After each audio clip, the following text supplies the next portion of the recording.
हा ते मुलांना खेळवते पायात आणि जसं आता हे काही खूप नाही आहे ना, हरियर क्लास नाही आहे, तर त्यांचं हलकंसं पोट सुटलेलं आहे ते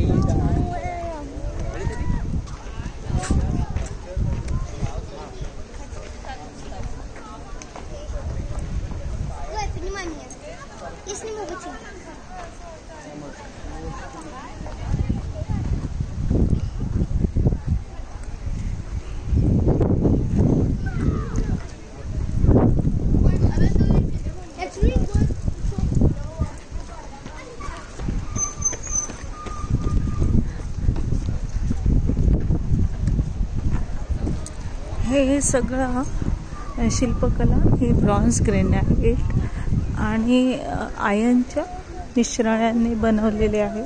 आणि जेव्हा वर्ल्ड वॉर झालं त्यावेळेस हे लोक खूप डिप्रेशनमध्ये गेले, तेव्हा त्यांनी त्यांचे जे काही भावना होत्या ते ह्याच्यात त्यांनी पकडलेले आहे. आणि त्याचं दगडामध्ये कोरीवकाम आणि त्याला धातूचा एक वेगळं शायनिंग त्यांनी दिलेली आहे. त्याच्यामध्ये हे स्कल्पचर ज्याला शिल्पकला आपण म्हणतो ती अतिशय सुंदर वाटते, अतिशय सुंदर. आणि जिथे माणसाची भावना कॅच होते त्या कलेला काय म्हणावं, मग त्यांच्या भावमुद्रा म्हणा, शरीराचे स्टेप्स, पोझिस आणि एक आनंद, कधी पण असं वाटणारं एक स्तब्धता, कौर्य, एक आनंद आणि दुःख दोघांमधला एक असलेलं एक संमिश्र चित्रण आपल्याला ह्या स्कल्पचर विजय आयलँड नावाचा पार्क नॉर्वेमध्ये आहे तो आपल्याला दिसतो.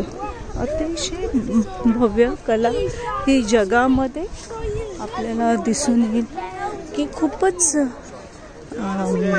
ही बघण्यासाठी लोक खास करून इथे आवर्जून येतात, व्हिजिट करतात.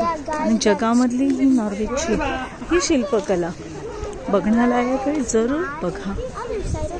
अतिशय सुंदर देखणी आणि तुमच्या आमच्या भावनांना हात घालणारी अशी आहे. खूपच म्हणजे ह्या भावनांना काय म्हणा. ओके, आई असो वडील असो, आपले माता पिता आपल्या मुलांना कशा पद्धतीने हे जिव्हाळ्याने जपतात असं दिसून येत आहे. आणि निश्चितच ही भावना तुमच्या आमच्या संस्कृतीला एक वेगळं आनंद देत आनंद जपत आली.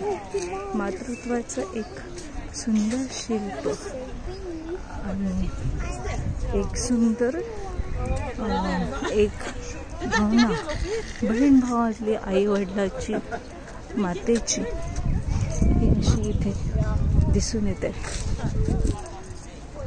जरूर बघा हे विजय आयलँड शिल्प आणि हे पार्क नॉर्वेमधलं अतिशय प्रसिद्ध आहे.